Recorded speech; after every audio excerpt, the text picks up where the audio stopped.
सभी मित्रों को राधे राधे। और आप सभी मित्रों का आरोही कंप्यूटर क्लासेज में स्वागत है और उम्मीद है कि आप अच्छे होंगे, स्वस्थ होंगे और अपनी पढ़ाई को अच्छे से कर रहे होंगे। तो मित्रों, आज जो है हम आपको चक्रवृद्धि ब्याज पढ़ाने वाले हैं। और चक्रवृद्धि ब्याज जो है, इससे पहले हम आपको साधारण ब्याज पढ़ा रहे थे। अब अगला जो नेक्स्ट चैप्टर पढ़ाया जाता है वो चक्रवृद्धि ब्याज है। ठीक, चक्रवृद्धि ब्याज में हमको कुछ चीज़ें हैं जो पहले से पता होनी चाहिए। ठीक, अगर मैं बात करूं तो जैसे ये जो सामने तुम्हारे चार्ट लिखा हुआ है, इसको हम क्या बोलते हैं? फ्रैक्शन। क्या कहते हैं? फ्रैक्शन। और जो फ्रैक्शन होता है, ये फ्रैक्शन अगर हमको याद है तो फ्रैक्शन याद होने से फायदा ये रहता है कि कोई भी क्वेश्चन जो है हम बहुत जल्दी जो है कर देते हैं। ठीक, तो ये फ्रैक्शन बनता कैसे है? जैसे अगर उसने आपसे ये पूछ लिया कि 50% जो है, 50% को भिन्न के रूप में कैसे लिखा जाता है, तो यानी कि जो प्रतिशत है, प्रतिशत, इस प्रतिशत को जो है हम भिन्न में कैसे चेंज करेंगे, भिन्न में कैसे बदलेंगे। तो प्रतिशत को भिन्न में बदलने के लिए क्या करना होता है? जैसे मान लीजिए यहाँ पर 50% लिखा हुआ है, 50%। तो परसेंट जो है, इसका नियम ये होता है कि जब परसेंट का साइन आप हटाएंगे तो बटे में क्या आ जाता है? 100 आ जाता है। और इस प्रकार जो है 0 से 0 काट देते हैं, 5 एकम 5 और 5 दूनी 10। और इस प्रकार जो है ये 50% की जो फ्रैक्शन हमारी वो कितनी बन जाती है? 1/2 बन जाती है। ठीक, तो अब जो ये फ्रैक्शन है, यही फ्रैक्शन जो है चक्रवृद्धि ब्याज में मतलब रेट बन के आती है, यानी कि दर बन के आती है। और आपको पता होगा कि ब्याज क्या होता है। ठीक, जैसे अगर हम किसी को कोई धनराशि देते हैं तो साधारण ब्याज जो होता है तो वो एक साल में, जैसे एक साल बाद, 2 साल बाद सेम रेट रहती है उसकी। ठीक, हालांकि रेट सेम हमारी जो है चक्रवृद्धि ब्याज में भी रहती है, लेकिन चक्रवृद्धि ब्याज जो होता है वो एक साल बाद जो टोटल अमाउंट बनता है तो अगले दूसरे वर्ष में जो है उस अमाउंट पर जो है टोटल परसेंट चलता है। ठीक, तो यही अंतर होता है साधारण ब्याज और चक्रवृद्धि ब्याज में। ठीक, तो इसमें आपको पता है जो हम किसी को धनराशि दे रहे होते हैं वो हमारा क्या होता है? मूलधन होता है। यानी कि जो पैसा मैंने किसी को दे रखा है उसे हम क्या कहते हैं? मूलधन कहते हैं या फिर प्रिंसिपल कहते हैं अंग्रेजी में। ठीक, और इसके अलावा हमारी रेट होती है, यानी कि दर होता है। ठीक, दर होता है। और हम वो पैसा कितने समय के लिए दे रहे हैं, यानी कि समय भी होता है, यानी कि टाइम। ठीक, टाइम होता है। ठीक, और उसके बाद हमसे ये पूछता है कि चक्रवृद्धि ब्याज बताइए। ठीक, चक्रवृद्धि ब्याज बताइए। तो जो चक्रवृद्धि ब्याज है इसको हम कैसे निकालेंगे? भाई सिंपल सा तरीका, कोई धनराशि हम अपने आप सोच लेते हैं। जैसे कोई भी धनराशि हम अपने आप सोच लेते हैं कि अगर हमको रेट कोई बनानी है, जैसे 25% वाली रेट हमको बनानी है। ठीक, तो यहाँ पर हम ये कह देते हैं कि हमारी रेट भाई 25% है। कितनी है? 25% है। ठीक, और मूलधन हमारा कितना होगा? मूलधन हमारा हो जाएगा 1600 हो जाएगा। कितना हो जाएगा? या 1600 कर लो आप, 1600। ठीक, और समय जो है हमारा वो कितना होगा? समय जो है हमारा कितना हो जाएगा? समय हमारा मान लेते हैं हम 1 वर्ष हो जाएगा, बहुत छोटी सी बात है। ठीक, फिर 2 वर्ष का भी हम बता देंगे। ठीक, या फिर आप चाहो तो इसको 2 वर्ष कर सकते हो। ठीक, 2 वर्ष आप जो इसको कर सकते हो। ठीक, तो ये जो है 2 वर्ष के लिए हमको चक्रवृद्धि ब्याज बताना है। ठीक, तो बहुत सारे बच्चे हैं जो इसको फार्मूला पर करते हैं, और फार्मूला वाला जो तरीका है वो बहुत ज़्यादा कठिन है, टफ है। ठीक, तो इसको हम सिंपल कैसे सीख सकते हैं? देखो, इस सवाल को लगाने के लिए हमें सबसे पहले पकड़नी होती है दर। सिर्फ दर पकड़ लीजिए। दर हमारी कितनी है? 25%। और 25% की अगर हम फ्रैक्शन बनाएंगे तो 25 बटे ये परसेंट का साइन हटेगा तो बटे में क्या आएगा? 100 आएगा। और इसको हम काट देंगे 25 एकम 25, 25 चक्कू 100। ठीक, इस प्रकार 1/4 हमारी क्या बन जाएगी? फ्रैक्शन बन जाएगी। ठीक, तो भाई 2 वर्ष हैं तो पहले वर्ष हमको पहले वर्ष ब्याज मिलेगा, पहले वर्ष जो है पहले वर्ष हमको ब्याज मिलेगा, और फिर दूसरे वर्ष भी ब्याज हमको मिलेगा, दूसरे वर्ष भी ब्याज हमको मिलेगा। तो इस फ्रैक्शन के हिसाब से अगर देखा जाए तो जो नीचे वाली जो संख्या वो हमारा क्या होता है? मूलधन होता है। और उस पर जो 1 लिखा हुआ है ये हमारा क्या है? ब्याज है। यानी कि इसके कहने का मतलब ये है कि 4 का 25% कितना है? 1 है। तो अगर हम पहले वर्ष अगर हम बात करें तो पहले वर्ष हमारा धन कितना था? 4, लेकिन 4 पर 1 बढ़ के कितना हो गया? 5 हो गया। ठीक, भाई दूसरे वर्ष भी ये कंडीशन रहेगी, हमारा धन कितना था? 4, लेकिन 1 बढ़ के कितना हो गया?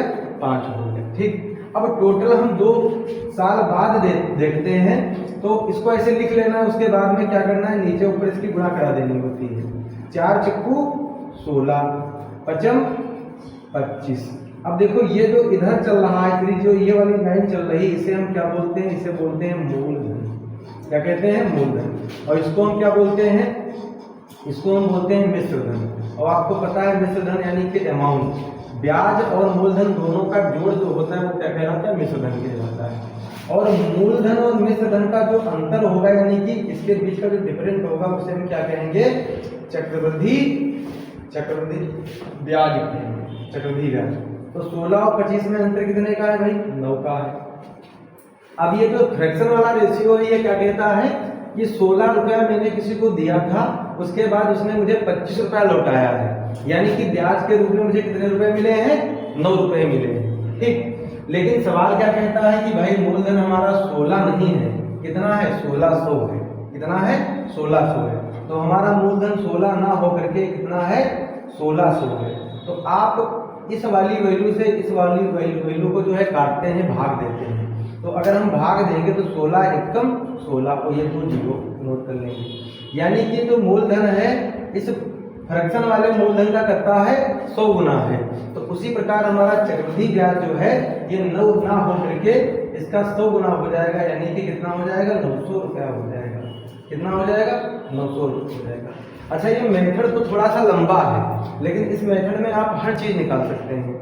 अगर मिश्र धन दिया है तो मूलधन निकाल सकते हैं, ब्याज दिया है तो मिश्र धन मूलधन दोनों निकाल सकते हैं। अब अगर इसी सवाल में उसने ये पूछा होता कि मिश्र धन भी बताओ, तो आप इसका 100 गुना निकाल देते, यानी कि ये हमारा क्या हो जाता, 2500 हमारा क्या हो जाता, मिश्र धन हो जाता। ठीक, तो इस प्रकार जो है चक्रवृद्धि ब्याज को हम निकाल रहे होते हैं। ठीक, और बच्चों ये जल्दी से आप जो है इसका स्क्रीनशॉट ले लीजिए, या फिर जो है नोट कर लीजिए, स्क्रीनशॉट ले लीजिए, उसके बाद जो है आप इसको नोट कर लेंगे।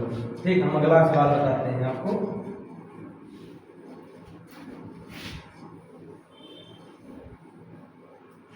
अब देखो जैसे हमने कैसे निकाला है, इसको अब सरलता के साथ में निकालेंगे। जैसे अगला मूलधन हम बना के देते हैं, यहाँ पर मान लेते हैं, यहाँ पर हम दे देते हैं कुछ फ्रैक्शन उठा के,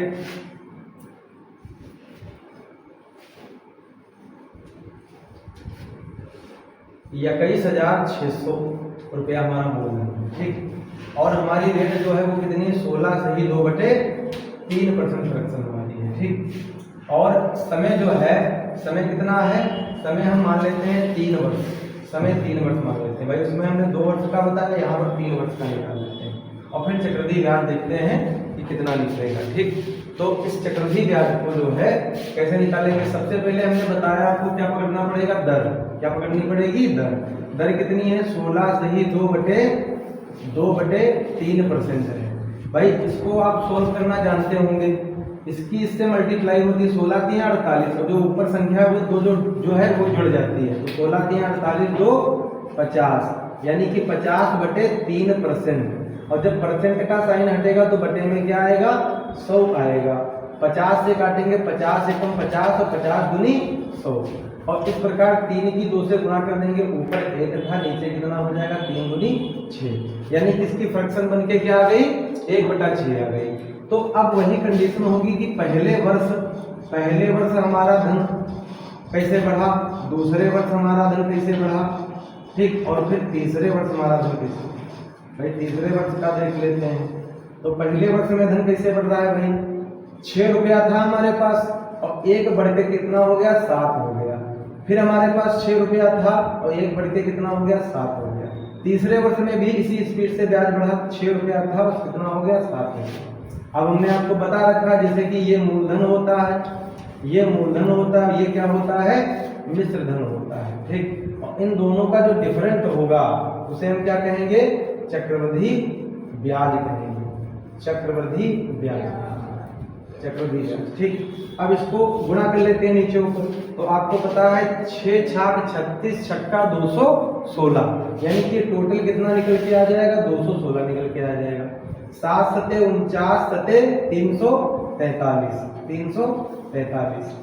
ठीक, तो ये हमारा क्या आ जाएगा, फ्रैक्शन के हिसाब से मिश्र धन आ जाएगा। मूलधन कितना आ जाएगा 216। अब इन दोनों का जो अंतर होता है वही तो चक्रवृद्धि ब्याज होगा। तो हम क्या करेंगे, इससे इसको घटा लेंगे। भाई 3 है, एक कैरी लेंगे 13 होगा, 13 से 6 जाएगा 7 बचेगा क्या बताओ।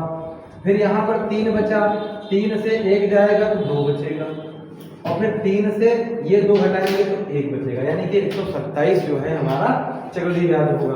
अब सवाल कह रहा है कि भाई जो हमारा प्रिंसिपल है वो 216 नहीं है, कितना है 21,600 है। तो हमारा जो मूलधन है वो कितना है 21,600, यानी कि इससे कितने गुना, तो आप कहेंगे 216 एकम 216 और 2 जीरो, और ब्याज यानी कि ये फ्रैक्शन वाले मूलधन का सवाल वाला मूलधन 100 गुना है, तो चक्रवृद्धि ब्याज फ्रैक्शन वाला जो है इसका भी आप 100 गुना निकाल लेंगे तो ये कितना निकल के आ जाएगा 12,700 रुपये। 12,700 रुपये ये हमारा क्या बन जाएगा, सही उत्तर बन जाएगा। ठीक, तो आप चक्रवृद्धि ब्याज को बहुत ही आसानी से ऐसे निकाल सकते हैं। ठीक, अच्छा, अब इसी में कंडीशन ये आती है कि आपको 1.5 वर्ष या 2 वर्ष का या 2.5 वर्ष का बोल देता है। ठीक, और जब 2.5 वर्ष का बोल देता है तब थोड़ा सा दिक्कत हो जाती है। ठीक, मतलब थोड़ा सा कठिन लगने लगता है। तो हम क्या करेंगे, आपने नोट कर लिया होगा इसको या फिर स्क्रीनशॉट ले लीजिए इसका।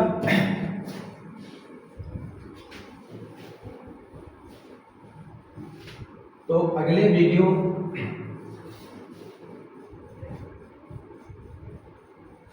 तो हम अगला जो टॉपिक बताएंगे वो क्या बताएंगे कि 1.5 वर्ष का, 2.5 वर्ष का या 3.5 वर्ष का जो है ब्याज कैसे निकालें। ठीक, 3.5 वर्ष का ब्याज जो है कैसे निकालें।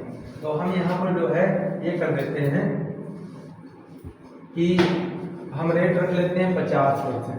कितनी रख लेते हैं 50% रेट रख लेते हैं यहाँ पर, और जो है 50% रेट होगी, और मूलधन जो है हमारा कितना हो जाएगा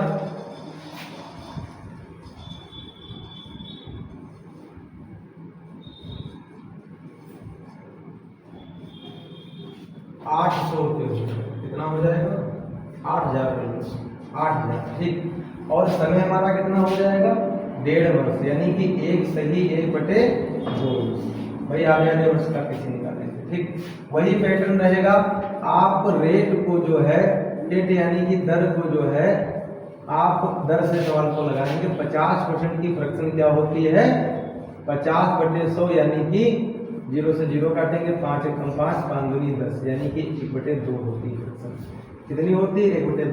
तो भाई जो पहला वर्ष है यानी कि पहले वर्ष में जो है हमको ब्याज कितना मिलेगा। भाई वर्ष कितने देखो 1.5 वर्ष। अच्छा, 1.5 वर्ष का मतलब क्या होता है 1 वर्ष और आधा वर्ष। ठीक, तो पहले वर्ष तो पूरा ब्याज मुझको मिलेगा, यानी कि मूलधन अगर हमारा कितना है, मूलधन अगर हमारा 2 है तो उस पर एक ब्याज मिला के 3 रुपया क्या हो जाएगा मिश्र धन हो जाएगा, मिश्र धन हो जाएगा। ठीक, लेकिन आगे तो आधा वर्ष है भाई, और जब आधा वर्ष है तो आधे वर्ष में ब्याज भी तो मुझको आधा मिलेगा। बोलो पहले भाई, जो 50% रेट है यानी कि 1/2 ब्याज मुझको मिल रहा है, लेकिन कब मिल रहा है 1 वर्ष में मिल रहा है, तो आधे वर्ष में 1/2 का आधा ब्याज मिलेगा ना, यानी कि आधे वर्ष में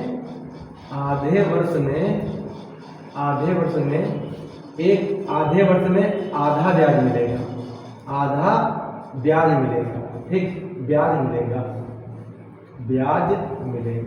तो आप एक चीज बताएंगे कि यहाँ पर हमारा जो 1 वर्ष में ब्याज है वो कितना मिल रहा है 1/2 ब्याज मिल रहा है। तो भाई 1/2 ब्याज अगर आधे 1 वर्ष में मिल रहा है तो आधे वर्ष में इसका आधे ब्याज तो मिलेगा, इसका आधे ब्याज तो मिलेगा।